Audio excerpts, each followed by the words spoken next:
프랑스 대선 1차 투표가 있었습니다. 마크롱 대통령과 함께 결선 투표에 올라간 마린 르펜, 트럼프 대통령을 연상시키는데요. 오늘 그 이야기를 좀 해보도록 하겠습니다.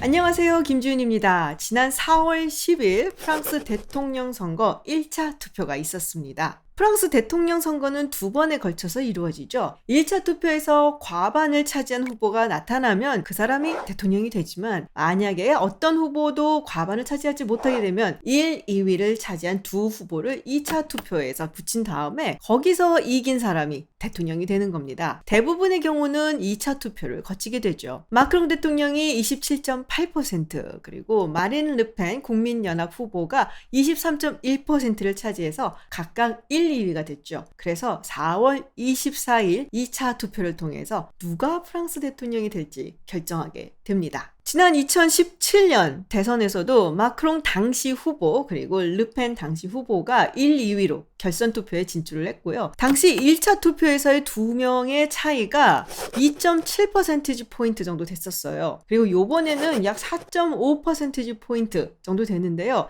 그렇게 따지면은 마크롱 대통령이 이번에 더 유리한 것이 아닌가 라는 생각이 들 수도 있겠지만, 최근의 여론조사 결과를 보면 르펜 후보가 정말 무섭게 추격을 하고 있기 때문에 마크롱 대통령으로서는 조금 마음을 놓기는 힘든 상황입니다. 자, 그러면은 마린 르펜은 어떤 인물인가? 우리나라에서는 그냥 극우 정치인 이렇게만 알려져 있죠. 난민 반대하고 이민 반대하고 반무슬림적인 정서를 가지고 있죠. 이번에도 자신이 대통령에 당선이 되면 무슬림 여성들이 쓰고 다니는 히잡을 못 쓰게 하겠다라는 이야기를 하기도 했습니다. 그거 외에도 세계화에 반대하고 보호무역을 주장을 하는 사람이죠. 유럽연합 그리고 나토에도 부정적인 의견을 가지고 있고요. 또 친러시아 성향을 가지고 있습니다. 그래서 프랑스 중심주의 이런 생각도 되게 많이 드는데요. 그렇게 따지고 보면 왠지 예전에 도널드 트럼프 대통령이 생각이 나기도 하죠. 현재 마린 르펜이 이끌고 있는 국민연합이라는 정당은 원래 마린 르펜의 아버지였던 장 마린 르펜이 1972년에 국민전선이라는 이름으로 창당을 했습니다. 처음에 국민전선이 창당되었을 때는 정말로 인종주의적인 아주 소수 정당이었어요. 그런데 2002년 대통령 선거에서 이 아버지인 장 마리 르펜이 무려 17%를 1차 투표에서 차지를 하면서 2위로 결선 투표에 올라가게 됩니다. 결선 투표에서 물론 자크 시락 대통령에게 완전히 완패를 했었죠. 당시에 굉장한 충격으로 프랑스 사람들이 받아들였는데요. 그리고 2011년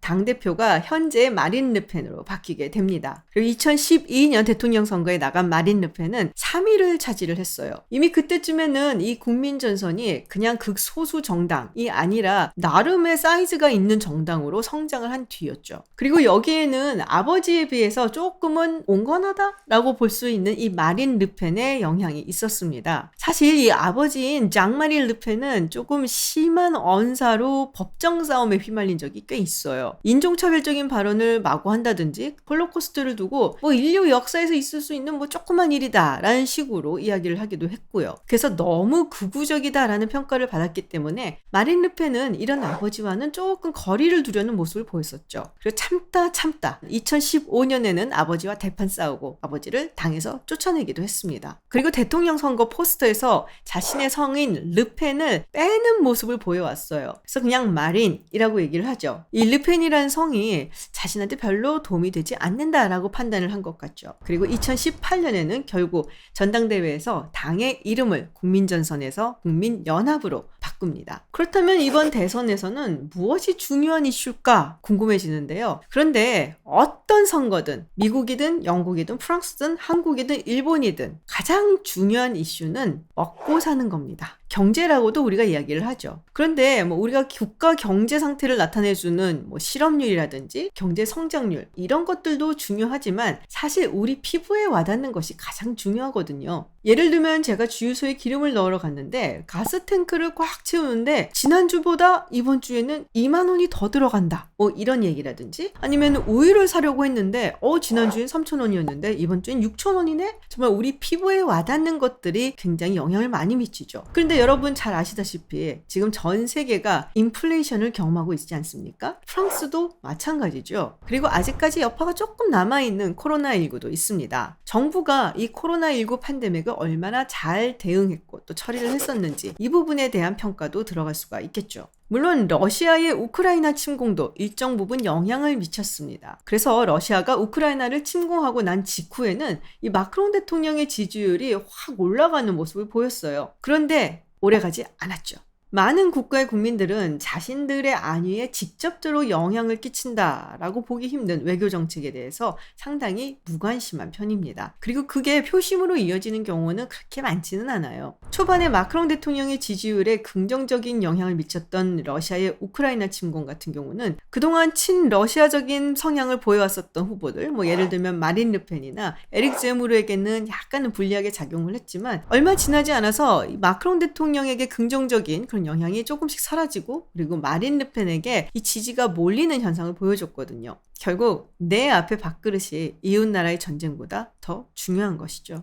그리고 늘 첨예한 이슈인 이민이 있습니다. 마린 르펜은 오래전부터 이민 이슈에 굉장히 강경한 모습을 보여왔죠. 그런데 최근 들어서는 일부는 받아들일 수 있다라고 살짝 선회를 했어요. 아무래도 좀 중도 유권자들의 표를 모으려는 그런 전략이 아니었나라는 생각이 들고요. 그리고 유럽의 항상 중요한 이슈인 유럽연합 그리고 나토가 있습니다. 마린 르펜이 대통령에 당선이 되면 유럽연합 그리고 나토에서 탈퇴하겠다는 얘기가 나오는 것이 아니냐라는 우려들이 좀 있는데요. 실제로 2017년 대통령 선거 직전에 이 마린 르펜은 내가 당선이 되면 유럽연합 탈퇴를 두고 국민투표에 붙이겠다라는 이야기를 한 적이 있습니다.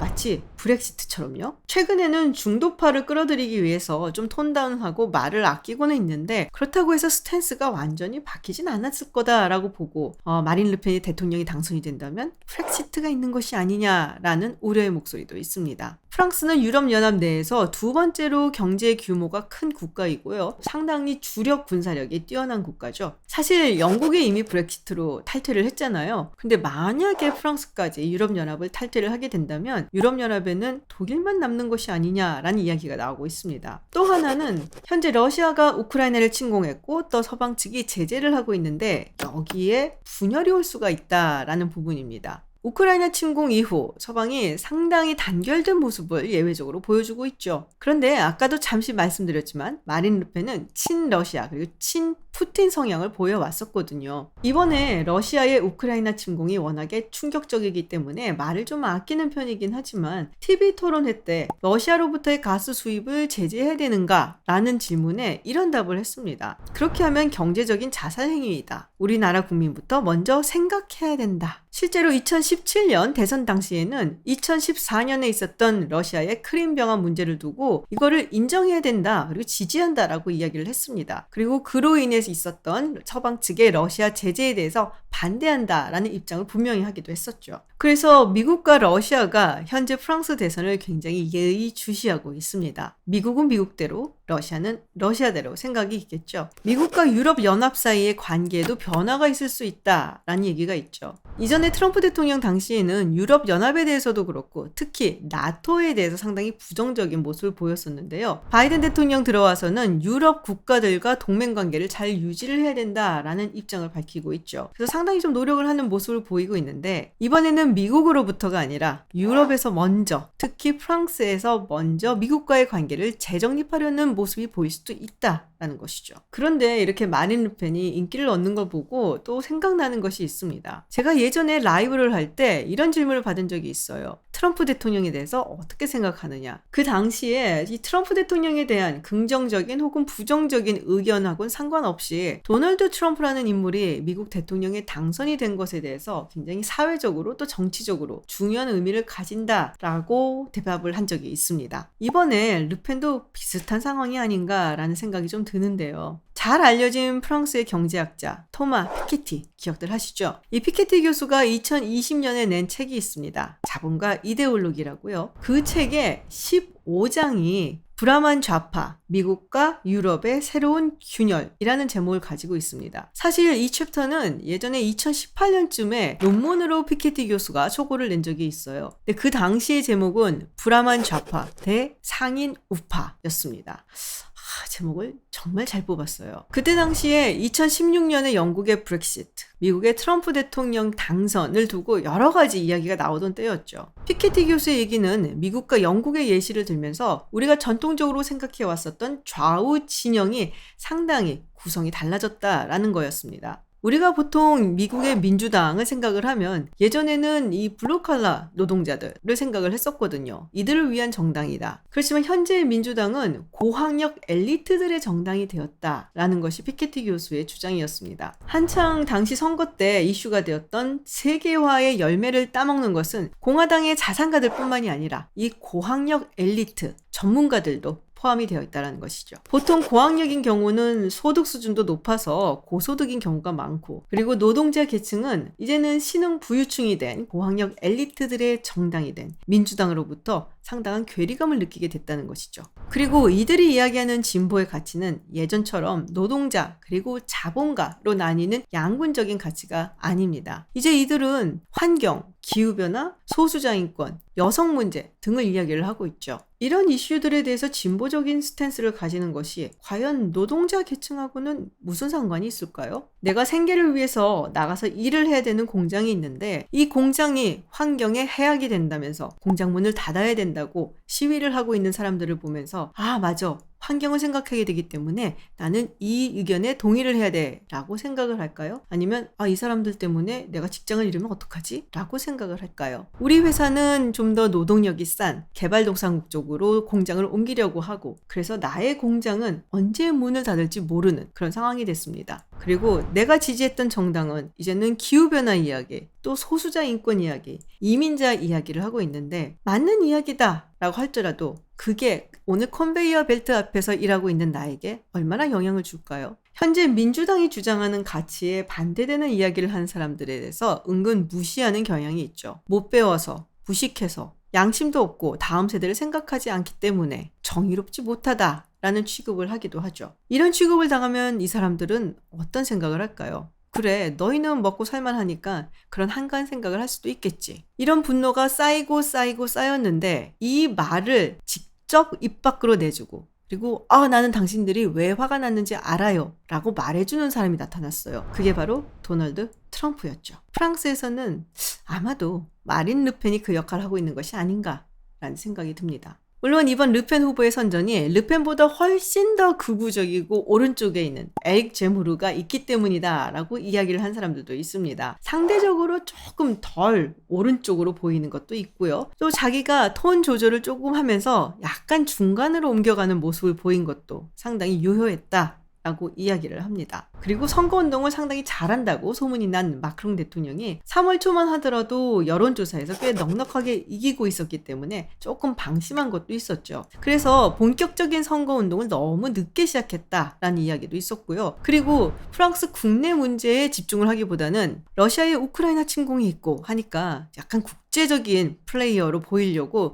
좀 무리를 했다라는 이야기도 있습니다. 오히려 마크롱 측에서는 르펜 후보가 하도 무섭게 치고 올라오니까 이번에 1위로 통과를 하지 못하면 어떡하나 라고 고민을 했다고 해요. 그래서 4.5%포인트 차이로 1위로 통과를 한 것에 두고 굉장히 기뻐하면서 이게 이제 모멘텀이 될 것이다 라고 오히려 좋아한다는 얘기도 있습니다. 4월 24일 결선 투표를 남겨놓고 있는 프랑스 대선. 사실 우리한테 어떻게 보면은 아주 직접적인 영향은 없어 보이기도 합니다만 프랑스 정도 되는 국가가 지금과는 다른 방향으로 국정이 가게 된다면 간접적인 영향을 세계가 꽤 받지 않을까라는 생각이 듭니다. 그리고 예전에 트럼프 대통령이 등장했을 때와 마찬가지로 마린 르펜이 우리 사회에, 우리 정치에 던지는 메시지는 무엇일까 한 번쯤 고민을 해봐야 될 때가 아닌가라는 생각도 듭니다. 네, 오늘 프랑스 대선에 대해서 이야기를 해봤고요. 다음에 또 재미있는 영상으로 찾아오겠습니다.